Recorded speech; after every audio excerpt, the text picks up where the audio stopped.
इंसान सालों से एलियन की तलाश कर रहा है। कभी उसकी तलाश के लिए दूरबीन की मदद ली जाती है तो कभी अंतरिक्ष में दूरबीन और यान भेजकर उसे तलाशा जाता है। बहुत दिनों से धरती से रेडियो तरंगे भी भेजी जा रही है ताकि अंतरिक्ष में कोई इंसानों जैसी बस्ती है तो वो उन्हें सुनकर उनका जवाब दे।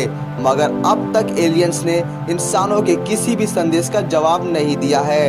करीब 100 साल हो चुके हैं जब से हम ब्रह्मांड में अपनी मौजूदगी के संदेश प्रसारित कर रहे हैं, मगर एलियंस का जवाब अब तक नहीं आया। आखिर क्यों? इसकी कई वजहें हो सकती हैं। हो सकता है कि जैसा हम सोच रहे हैं वैसा एलियन ब्रह्मांड में हो ही ना, या फिर इतनी दूरी पर हो कि उन तक अभी धरती से निकले रेडियो संदेश पहुंचे ही ना हो, या फिर ब्रह्मांड के किसी और कोने में जो जीवन हो वो अभी कीटाणु के दर्जे से आगे ना बढ़ा हो। अंतरिक्ष में एलियंस की तलाश में जुटी संस्था SETI यानी search for extra terrestrial intelligence से जुड़े सेद शोस्टैक कहते हैं कि हमने एलियंस के बहुत सारे रूप फिल्मों में देखे हैं, इसलिए उनकी एक खास तस्वीर हमारे जहन में बन गई है। मगर हो सकता है कि अगर उनका संदेश आए तो वो वैसे ना हो जैसा हमने सोच रखा है। सेटी पिछले 50 सालों से अंतरिक्ष में एलियंस को ढूंढ रही है, पर अब तक कोई कामयाबी नहीं मिली है। शोस्टैक सलाह देते हैं कि हमें ब्रह्मांड में कहीं और एलियंस तलाशने के बजाय अपने भविष्य के बारे में सोचना चाहिए। शोस्टैक के मुताबिक इंसान आज बनावटी दिमाग वाली मशीनें तैयार करने में जुटा है। ऐसे में अगर ब्रह्मांड में कहीं एलियन होंगे भी तो वो तरक्की के मामले में इंसान से काफी आगे निकल चुके होंगे। ऐसे में ये भी हो सकता है कि किसी और ग्रह के जीवों ने बनावटी बुद्धि का विकास कर लिया हो। ऐसा भी हो सकता है कि ऐसे मशीनों ने आखिर में अपने बनाने वाले को ही खत्म कर दिया हो। अब जैसा कि हम इंसानों ने ही जिस समय से पहला रोबोट बनाया है तब से उसमें काफी फेरबदल कर डाला है। आज रोबोट से एक से बढ़कर एक काम लिया जा रहा है। वो बुद्धिमानी के मामले में कई बार इंसानों से आगे निकल गए हैं। तो ऐसा भी हो सकता है कि आगे चलकर ये रोबोट इंसानों के काबू से ही बाहर निकल जाए। आगे बढ़ने से पहले आप सभी से रिक्वेस्ट है कि हमारे चैनल वर्ल्ड फैक्ट्स को सब्सक्राइब कर ले और साथ में बेल आइकन भी दबा दीजिएगा ताकि जैसे ही मैं दूसरा वीडियो अपलोड करूं आप सभी को नोटिफिकेशन मिल जाएगा।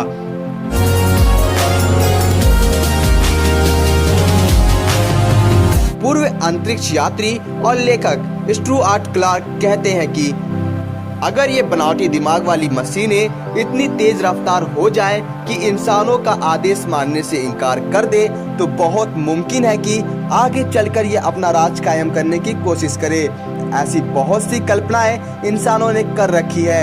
ऐसी मिसालें द टर्मिनेटर जैसी मूवी में देखने को मिल जाएगी।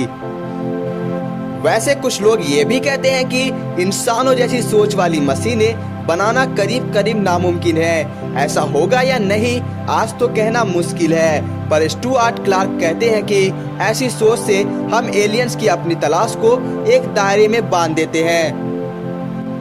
एलियन तलाशने वाली संस्था सेटी कुछ रेडियो दूरबीनों की मदद से अंतरिक्ष में एलियन के संदेश सुनने की कोशिश करती है, खास तौर पर उन जगहों पर जहां अंतरिक्ष यानों ने नए ग्रहों की संभावना जताई है। उन ग्रहों पर पानी और हवा होने की उम्मीद है। दिक्कत यह है कि मशीनी एलियन को रहने के लिए पानी और हवा की जरूरत नहीं होती है। शोस्टैक कहते हैं कि ये मशीनी एलियन ब्रह्मांड में कहीं भी हो सकते हैं। हाँ, उन्हें ऊर्जा की बड़े पैमाने पर जरूरत होगी, इसलिए हमें अंतरिक्ष में उन कोनों में झांकना चाहिए जहां पर ऊर्जा बड़े स्रोत में होने की संभावना हो। शोस्टैक सलाह देते हैं कि इसके लिए सेटी को अपनी दूरबीनें धरती पर लगाने के बजाय अंतरिक्ष यानों के साथ अंतरिक्ष में भेजनी चाहिए। अब हर स्पेसक्राफ्ट भेजने वाले देश इसके लिए तैयार होगा या नहीं ये कहना जरा मुश्किल है। फिलहाल तो सेटी रेडियो दूरबीनों की मदद से ही एलियंस की तलाश जारी रखेगा। हाँ, आगे चलकर ये विकल्प तलाशा जा सकता है। दूसरा तरीका ये हो सकता है कि धरती से किसी खास ग्रह या ब्रह्मांड के किसी खास कोने की तरफ रेडियो संदेश भेजे जाए। हालांकि स्टीफन हॉकिंग जैसे वैज्ञानिक इसका विरोध करते हैं। उन्हें डर है कि इससे हमारे धरती के लिए खतरा बढ़ जाएगा, क्योंकि ये भी हो सकता है कि हमसे भी ज्यादा ताकतवर जीव ब्रह्मांड में कहीं और हो और उन्हें हमारे बारे में अब तक पता ना हो, मगर रेडियो संदेश मिलते ही वो हमें तलाशते हुए यहाँ आ जाए। ऐसे में हमारा भविष्य खतरे में पड़ सकता है। तो क्या हम कभी एलियंस को ढूंढ पाएंगे?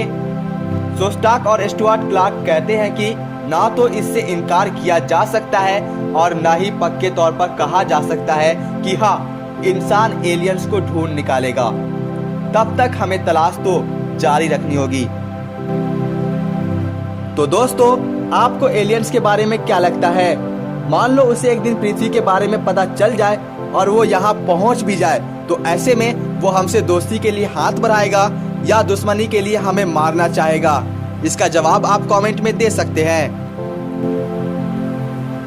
तो जाने से पहले आप सभी को एक बात और बता दूं, इससे पहले मैंने ब्रह्मांड के 10 सबसे बड़े ग्रहों के ऊपर एक वीडियो अपलोड की है, जो इस वीडियो की दूसरी पार्ट है। अगर आप उस वीडियो को देखना चाहते हैं तो आपको उसका लिंक डिस्क्रिप्शन बॉक्स में मिल जाएगा। खैर, आज के लिए इतना ही। मिलते हैं अगली वीडियो के साथ जल्द ही। तब तक के लिए गुड बाय।